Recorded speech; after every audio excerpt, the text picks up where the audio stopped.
제가 예전에 이제 알았던 하나님은 늘 먼저 순종을 하게 하시고, 그리고 이제 그 다음에 저를 이제 이해시키시는 뭐 그런 하나님이신 줄 알았어요. 왜냐면 늘 제 목자도 이제 그렇게 얘기를 했고, 하나님은 늘 먼저 너가 요단강을 건너, 그러면 이제 너가 그 요단강에 열리는 걸 보게 될 거야, 이렇게 얘기하시거나, 아니면 물더운 아이들을 생각해봐라, 가나 혼인잔치에서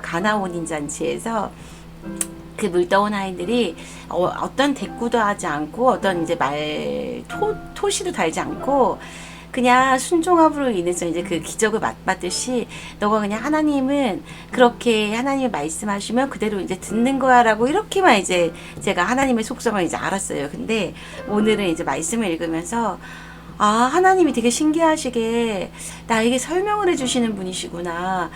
이렇게 하지 마라, 혹은 뭐 이렇게 해라라고 하시면서 왜 그런지를 이 출애굽기 34장에서 저희에게 이제 얘기해 주시는 거예요. 그래서 이제 그 말씀을 보면서, 와, 하나님 되게 좋으신 분이시다. 저와 같이 이렇게 왜 그렇게 해야 되는지를 이제 얘기를 해주면 조금 더 이제 그것들을 잘 순종하고 따라갈 이제 저와 같은 이런 사람들을 위해서 하나님께서 너무 친절하게 말씀해 주셔서, 하나님은 또 이렇게도 먼저 왜 그렇게 하지 말아야 되는지, 혹은 왜 그렇게 해야 되는지를 말씀해 주시는 하나님이구나라는 걸 알게 되었어요. 이 출애굽기 34장은 하나님께서 이스라엘 백성과 다시 새롭게 언약을 세우신 장이에요. 왜냐면 원래는 그 앞에서 모세가 벌써 40일을 시내산에서 하나님으로부터 막 여러 계명도 받고, 또 이제 성막을 세우는 그런 방법도 어떻게 세워야 되는지를 다 이제 받았거든요. 근데 이 백성들이 죄를 지음으로 인해서 이게 파괴가 되고, 그러면서 이제 다시금 새롭게 하나님께서 이제 이들과 함께 언약을 세우신다고 하시면서 말씀하신 내용이 출애굽기 34장에 다시 나오게 돼요. 그러면서 이 내용은 제가 믿기로 이 앞에 있는 내용들의 어떤 한 그 에센스 같은, 아주 이제 그 정말 그 골수만 이렇게 모아놓은, 그 가장 중요한 것들만 모아놓은 그 말씀이라고 저는 믿어요. 근데 이제 그 말씀 중에 하나가 무엇이냐면요, 바로 하나님께서 너는 다른 신에게 절하지 말라, 여호와는 질투라 이름하는 질투의 하나님이라라고 말씀하세요. 그러니까 만약 제가 누군가가 이제 제 주변에 있는 뭐 누군가의 남편이 좀 바람이 났다, 뭐 이런 소식을 들으면 제 마음이 그냥, 아유, 또 그런 일이 또 있네, 세상엔 이런 일이 너무 비일비재하니까 이건 뭐 그냥 뭐 그런 일 중에 하나야라고 이렇게 지나갈 거예요. 근데 만약 이 일이 저희 가족들 중에 한 사람에게 일어났다면, 그러면 제 마음은 그렇지 않을 거예요. 막 마음이 부글부글하고 막 화도 나고 마음도 아프고 이스테를 어떻게 해야 되나 막 이런 마음들이 막 일어날 거예요. 만약에 제가 아직 결혼하지 않았지만 제 남편에게 이런 일이 일어났다면 정말 이 받아들일 수 없는 막 분노가 막 안에서 막 올라올 것 같아요. 근데 이제 이 마음이 왜 생길까요? 이 외에 다른 사람에 대해서는 없는데 왜 제가 사랑하는 사람들에 대해서는 이 마음이 왜 생길까요? 왜냐면 제가 사랑하는 사람이기 때문이에요. 그러니까 하나님이 다른 신에게 절하지 말라고 하신 거는, 하나님께서 저희를 어떻게 사랑하시냐면, 하나님은 저희밖에 없는 거예요. 난 너밖에 없다. 난 너 외에는 아무것도 없어. 나는 너만 볼 뿐이야 라고 이렇게 저희들을 바라보시고 계시기 때문이에요. 그래서 하나님은 저희에게도 뭐라고 하시냐면, 너도 나 외에는 다른 신이 있으면 안 돼. 다른 어떤 것도 너 마음에 있으면 안 돼 라고 이렇게 말씀을 하세요. 그래서 하나님께서 질투하시는 하나님이라고 이렇게 이유를 설명해 주시는 거예요. 한국의 성경에는 왜냐하면 이란 말이 안 나와 있지만, 중국어 성경이나 이제 영어 성경에는 for, 아니면 이제 in way 이래가지고 왜냐하면이란 말씀으로 그 이유를 설명해 주고 계세요. 그러니까 네, 근데 이제 이처럼 이제 그 다음에도 계속 보시게 되시면, 하나님이 이제 너는 그 땅에 도착하면 그 땅에 있는 사람들과 언약을 세우지 말라라고 말씀하세요. 그러면서 그 이유를 또 설명을 해주시고 계시는 거예요. 근데 이제 그 이유를 설명해 주시는 이런 것들을 보면서 하나님이 우리가 죄에 빠지지 않게 하기 위한 그 죄를 유혹하는 단계가 어떻게 되는지를 설명해 주시는구나라는 걸 이제 볼 수가 있게 되었어요. 죄의 유혹의 단계는, 첫째, 저희들로 하여금 초청을 하는 거예요. 그곳에. 여기 한국어 성경에는, 네, 청한다는 말이 나와 있네요. 이 죄를 짓는 사람들은 자기들만 그 죄를 짓는 게 아니라 그 죄를 짓는 동시에 그 옆에 있는 선하고 착하고 좋은 사람들도 이렇게 오라고 그래서 같이 죄를 짓게 해요. 그래서 저희가 청소년 시기에 혹은 뭐 학생 시기에 친구를 잘 사귀어야 된다고 얘기를 하잖아요. 왜냐면 친구 따라 강남 간다고. 이렇게 학생들이 친구를 모방하는 시기가 바로 이제 그 청소년 시기고, 친구가 하는 것들을 다 좋아서 하게 되는 시기가 이제 그런 건데, 친구들이 나쁜 짓을 만약에 하게 되면 그걸 따라할 수 있기 때문에 이제 이런 얘기가 나오잖아요. 이처럼 죄를 짓는 사람들은 자기들만 그 길 가운데 가는 게 아니라 그 주변에 있는 선량하고 좋은 사람들을 오라고 이렇게 초청을 하고 있어요. 근데 그 초청된 자리가 저희가 딱 보기에도 아이 저거는 이제 죄 짓는 자리야, 저건 가면 안 돼, 이렇게 됐다면 사람들이 죄를 짓지 않겠죠. 근데 그렇지 않고 처음에 뭐 양심에 조금 이제 꺼리거나 그거 하면 안 되라는 이런 마음이 들지만 딱 가서 봤을 때 그곳이 너무 화려해 보이고 너무 멋져 보이고 너무 괜찮아 보이고, 그리고 이제 그 죄의 그 유혹이 너무 달콤하니까 사람들이 이제 그 죄를 짓게 되잖아요. 그래서 하나님께서 저에게 말씀하시는 건, 너는 그들이 너희들을 청할 때 거기서부터 끊으라고 말씀을 하세요. 그래서 이 말씀을 제가 보면서 시편 1편 말씀과 함께 오버랩돼서 같이 보이는 거예요. 하나님께서 뭐라고 하셨냐면, 복 있는 사람은 악인의 꾀를 쫓지 아니하며라고 이렇게 말씀하고 계세요. 그러니까 어떤 한 성경에 보면 그 어드바이스, 그러니까 악한 자의 그 충고, 악한 자의 그런 제안들을 따르지 않는다고 얘기하고 있거든요. 그러니까 여기서는 이제 청한 거라고 말씀이 돼 있죠. 그러니까 어떤 악한 자가 뭘 하자라고 이렇게 얘기했을 때 그것을 따르지 않는 거, 아예 듣지를 않는 거예요. 그냥 아예 딱 거절을 하는 거예요. 그 거절부터 저희가 시작을 해야 돼요. 근데 만약 저희가 거절을 하지 않고 그곳에 가게 되면, 그 장소에 가게 되면, 그럼 어떻게 되게 되냐면 그 재물을 먹게 되는 거예요. 그리고 재물을 먹게 되면 그 다음에는 정말 아주 끔찍한 일이 일어나게 돼요.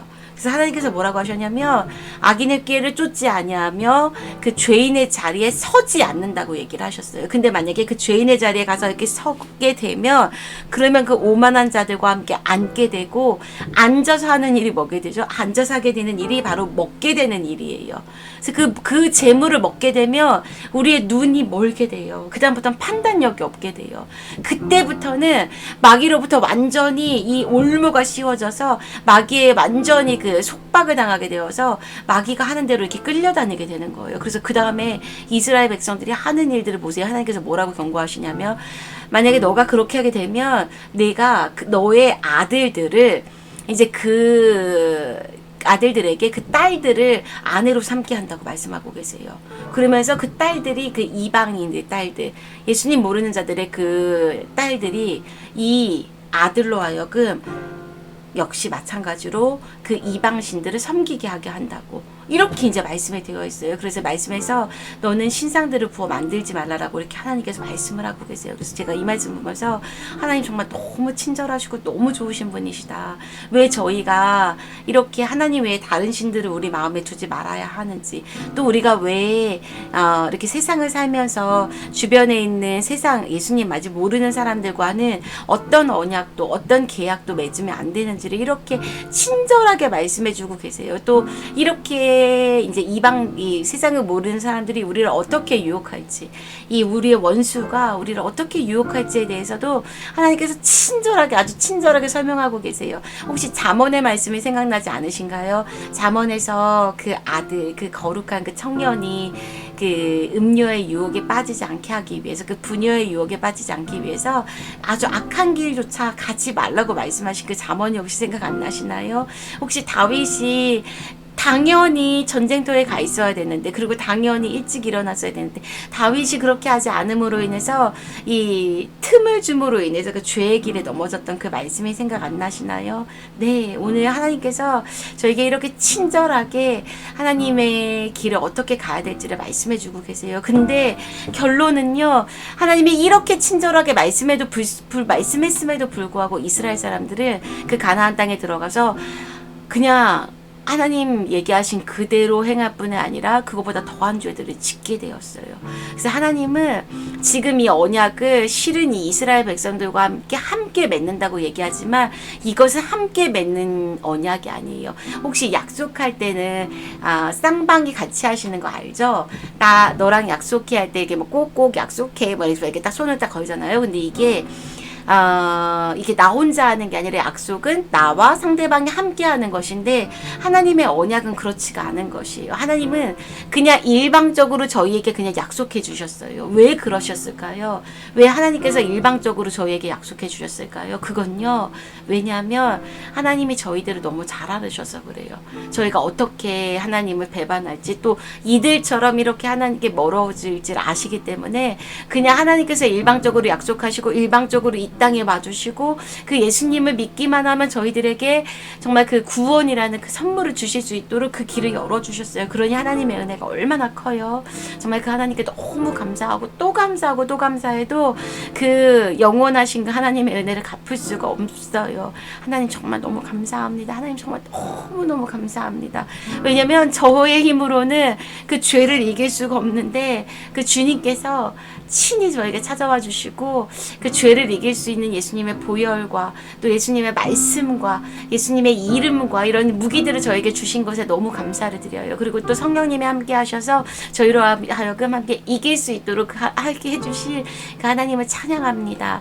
저희 함께 예수님께 나아가고 그 예수님께 꼭 붙어 있어요. 그리고 그 예수님과 함께 이 땅에서 끝까지 승리하는 자가 되어요. 꼭 기억하세요. 죄는 절대로 그 처음부터 용납하시면 안 돼요. 처음 유혹할 때부터 차단하셔야 돼요. 만약에 딱 그 길을 딱 들어서게 되면 그 다음부터는 정말 죄의 길에 빠질 수밖에 없게 돼요. 특별한 하나님의 은혜가 아니면요. 그 저희들을 살려주신 하나님께 감사하고 저도 죄의 길 가운데 있는 저를 다시금 하나님의 길을 갈 수 있는 이 놀라운 회개의 기회를 주시고 이런 은혜를 주신 하나님을 찬양합니다. 그 대신 저는 또다시는 그 죄를 똑같이 짓고 싶지 않아요. 네, 그래서 아예 처음부터 차단하고 있어요. 그러니까 영화도 안 보려고 그러고, 그러니까 이렇게 저를 유혹하는, 너무 쉽게 이렇게 저를 넘어지게 하는 이런 영상물들을 보지 않으려고 그러고 또 듣지 않으려고 그래요. 왜냐면 그런 것들은 그냥 보는 순간 저에게 영향을 주거든요. 네, 여러분은 어떨지 모르시겠는데 저희 함께 같이 승리해요. 예수님의 이름으로 승리하고 성령님 의지에서 함께 승리하는 저와 여러분이 되어요. 예수님의 이름으로 사랑하고 축복합니다. 아멘.